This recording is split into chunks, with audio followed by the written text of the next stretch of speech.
Greetings, welcome in. Thank you to the 5 people watching these videos. Last week, I shared the introduction to my book, More Perfect Parent, How to Thwart Rebellion and Secure a More Stable Home. From this point on, I want to share just a little snippet of each chapter moving forward to give you an idea of what's in each chapter and just some of the language of the book that I wrote into it. And so chapter 1 is the first chapter I want to discuss. Obviously, it's in chapter 1, so we'll discuss this in order.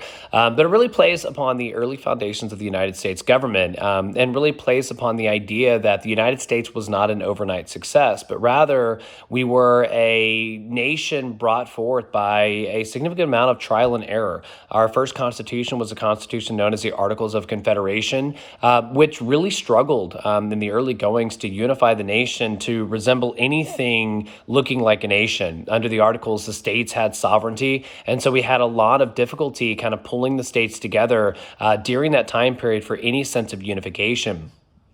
And so it wasn't until 1787 that we had a chorus loud enough, which included Washington and Madison and Hamilton, that really kind of called for a remedy to the error or the failure that was the Articles of Confederation. And so the United States is a product not of original brilliance, but the United States is a product of trial and error. Our first attempt failed, and we had to come back to the drawing board. And when we came back to the drawing board, we had to accept our shortcomings. We had to acknowledge our failure, and we had to work in unison to try to figure out a new system that we could tolerate, a new system that we could accept, which was, a great source of disagreement during that early time period. And so in a lot of the same ways, we as parents come to parenting with this idea that we have to get it right the first time. And I disagree. I think a good parent or a more perfect parent is one that acknowledges their shortcomings, acknowledges their failures, but then works with other people, works with their spouse and work with their children to find that consensus, to find that middle ground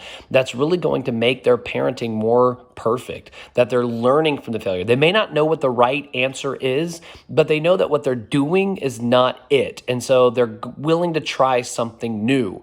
And so it's this kind of idea of consensus, of accepting our failures and accepting and trying something new, even though it too may fail, that really drives a more perfect parent. And it requires that we put our differences and uniquenesses aside and really seek unification. So I'm going to share a little bit with you right now, and then I will see you again next week for a bit more, chapter 2. So this is chapter 1, Articles of Confederation, just a little bit of it. In 1787, the American founding fathers did not feel like compromising. They did not feel like unifying, and they did not feel compelled to risk their individuality in exchange for a stronger collective identity. They did so because in a small assembly, they understood it was required to build something greater than themselves.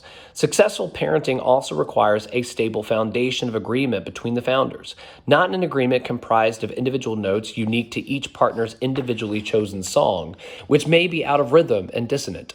Rather, the partners need an agreement that will produce a composition that blends the uniqueness of each partner's individuality into a brilliant symphony that draws from the relative strength of each instrument to blend a composition only obtainable by the whole orchestra. Such composition is worth our effort, since, when achieved, it will play through all the years of our union. To secure such composition, each instrumentalist must understand the delicate balance to be achieved and defer at times, while at other times carry the score. As you begin your parenting journey, I promise you that you will fail. You will struggle and you will make mistakes. When that happens, the parents who realize their mistakes, unify their efforts, and work in unison to correct them, remedy the consequences, and rectify the failed structure for future incidents will succeed in the end. Parenting is not a question of if you will fail. Rather, how you will respond when you fail. In the face of such shortcomings, a humble, rational-based approach to discovering a remedy and preventing the same failure in the future is most enduring. I'll see you next week for chapter 2. Y'all have a good one. I appreciate all the likes, shares, and any feedback really that I get.